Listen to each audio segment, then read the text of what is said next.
Hello, guys. My name is Victor Liedholm, and welcome back to another Beatles video. Today, we're going to talk a little more about the Beatles, and today I am going to talk a little more specifically about their worst songs, or at least the worst songs in my opinion. Now, of course, I know that this is highly subjective. I know that there will be a lot of polarization going on. There will probably be people who don't agree with me, and of course, that's completely fine. If anything, I would love it if you guys disagree with me so that I can see your opinions down in the comments. Of course, this is just all me and my opinion. But I have actually, the songs that I have picked for this list are songs that I would say are generally considered to be some of the worst Beatles efforts in their career. They, of course, were extremely consistent with their hits. They are the best band in the history of music, in my opinion. And, finding 10 songs that are considered bad was actually a little more hard than I thought it would be. But I think I have 10 songs right here on this little sheet of paper. Yeah, I mean, without further ado, let's get down to brass tacks, shall we? In number 10, I have gone with a song from Help, and it's You Like Me Too Much. And this song, I mean, it's not a bad song. It's definitely still a pretty decent song in the grand scheme of things. I think it fits pretty well on the Help album thematically. It just sounds really like any other song on the album. But then when you listen to it, sort of isolated, it's not really the same thing. I believe it's a George Harrison song. It's just not really that great. It's kind of a filler song that you would have to feel like there was just pretty much thrown on there to fill out the slots and the time on the Help album. Not really that spectacular. Not a bad song, but not great either. In number 9, I have gone with a song from the White Album, and this is actually a Ringo song.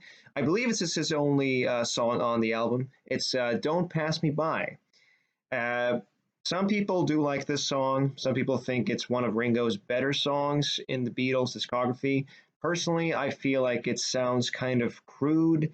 The instrumentation doesn't really inspire you all that much. It's not really that dazzling, let's say. And Ringo's vocals are, he was a great drummer, but he was never the best singer.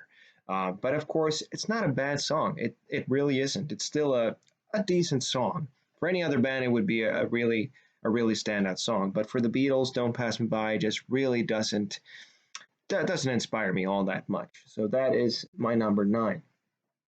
In my number 8, I have another song from Help. It's Another Girl.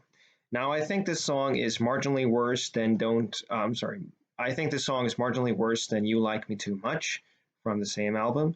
You Like Me Too Much and this one, they're pretty much interchangeable. You could pick whichever one you want. I feel like Another Girl is just that slight bit more forgettable, maybe. It just sounds like another filler song, really. It doesn't have much substance, kind of inconsequential. The lyrics are uninspired. It's just another love song, really. And it's just like it was meant to fill out the slots on that album. You would have to feel, but it's thematically fits in pretty well. So it's only an eighth, which is not too bad. My number 7 is a song from A Hard Day's Night, and it's the only song from that album on this list. It's Tell Me Why. Um, this is the part of the video where we start getting into songs that I actively dislike. The other songs that I mentioned are still songs that I can listen to and I can find some sort of enjoyability. With these ones that I'm about to mention, they're all songs that I would rather skip than listen to. And Tell Me Why is one of them. I feel like John Lennon possibly strains his voice a little too much on that chorus. It just doesn't sound great. It sounds like he's heading for a pitch that is too high for him, and it comes off as kind of cacophonic in a way. It doesn't sound very great. I think the Beatles knew that themselves, that this was basically just another throwaway track to put on the album to fill out the time slots. A lot of these songs are just basically fillers. Even the Beatles were susceptible to making songs like that from time to time. So this is definitely just another one of them.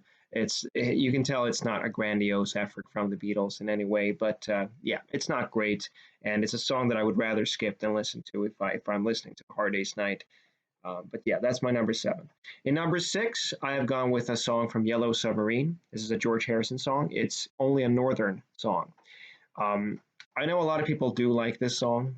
I see people raving about it on YouTube from time to time, telling me it's like the best song from Yellow Submarine, which, the competition isn't all that stiff on that album.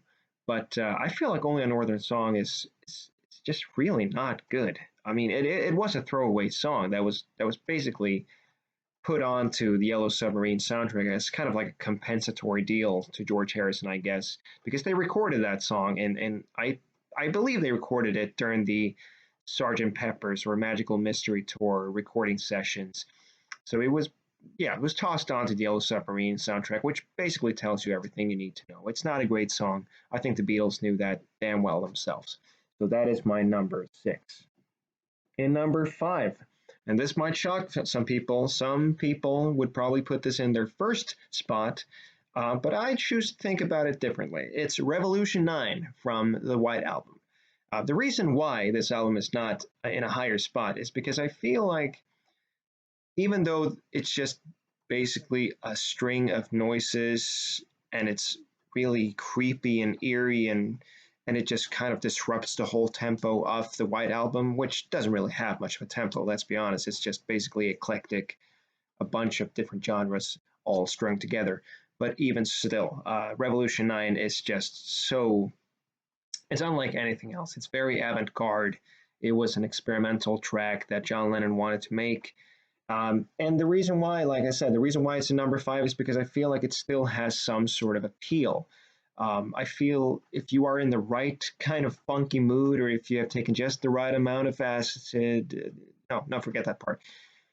My point is, Revolution 9, they knew what they were doing, and I gotta tell them, for what it's worth, it's actually pretty cool. Not that I would listen to it. I don't want to listen to Revolution 9, but yeah, it still has some sort of appeal to it. It's exactly what they wanted it to be. So yeah, my number 4 is a song from Sergeant Pepper's. It's the only song from Sergeant Pepper's on the list. It's Good Morning, Good Morning. And this is one of those tracks that I just actively dislike. I really cannot stand Good Morning, Good Morning. It just doesn't come off right. It's a psychedelic song, but the Beatles could definitely do psychedelia a whole lot better than this. It just comes off as really, again, like really cacophonic, just sort of painful to the ears. There's just so much going on. You don't know what you're supposed to listen to. There's no real substance to this song, in my opinion. Um, and I think a lot of people would agree with me that Good Morning is arguably the worst track on Sgt. Pepper's. It's not horrible. Again, I feel the instrumentation is, of course, a bit, too much and frenetic, but it's still a well produced song. Thematically, it fits pretty well in with the rest of the songs. But again, it's not one of them tracks that I particularly like listening to. Yeah. In number 3, I've gone with another song from Yellow Submarine, and this time we're going with All Together Now. This one is a bit of a polarizing one. I know some actually like this song. One thing I can tell you is that I think it's very sort of easy to listen to. It's a song that you can hum along to, you can sing along to. It's extremely simplistic. The lyrics are super simple. It feels like this song was basically geared towards kids when it was made. This just feels like another one of those tracks that was probably made on the incentive of Ringo, who just wanted to make songs for the kids to listen to. This is a great song for the kids, definitely. It's just got this really sort of simple chorus that anybody can sing along to. But I don't like it. I feel like it's just too simplistic, and it doesn't really have any sort of um, substance to it either. It lacks any sort of melody, in my opinion. It's not good. It's not good, and that's why it's in my number 3. Okay, we're getting into the top 2. My number 2 is from the White Album. No. I'm sorry. No, definitely not from the White Album. It's Not a Second Time, and it's from With the Beatles from 1963. I'm so sorry. Excuse me. Not a Second Time is a bad song. It really is. It's genuinely not a great song. It's bad. It's not good. The Beatles just throw it on there on the With the Beatles as kind of a throwaway track. Again, it just comes off as really bland. It doesn't have any substance. The melody is non-existent. The vocals aren't great. The lyrics aren't great. There's just nothing good with this song. They really messed up with this one. It's one of the very few songs in the Beatles catalog that I would say is genuinely bad. Possibly one of only two songs to get that recognition. It's bad, and it's a song that I would rather not listen to than listen to. But still, there's one song that usurps it, and that song is from the White Album, and it's a Paul McCartney one.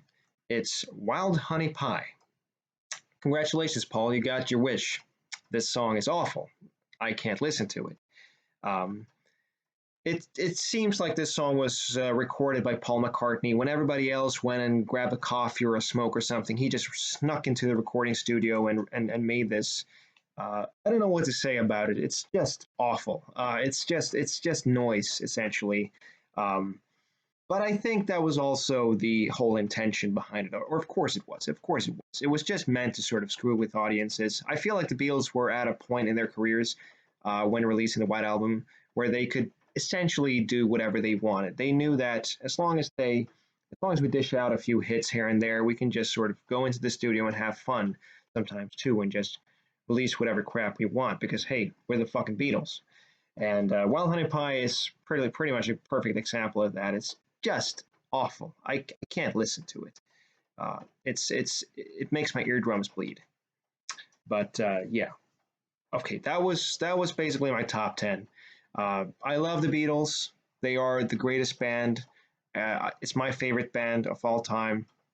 But these songs that I mentioned are some of their worst efforts, in my opinion.